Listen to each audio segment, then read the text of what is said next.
Welcome to English Reading for Learning. The Tribal Princes. A moral story: parents always have the best interests of their children at heart. A tribal king was angry with his two sons for misbehavior and banished them from his kingdom.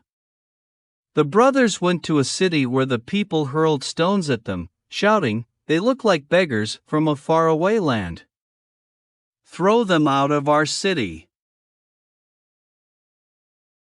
The younger brother said, "The fools don't know that we are princes. We should tell them." However, the elder brother explained, "We are not princes anymore. Stay calm." The brothers worked and lived like common people. They carried loads.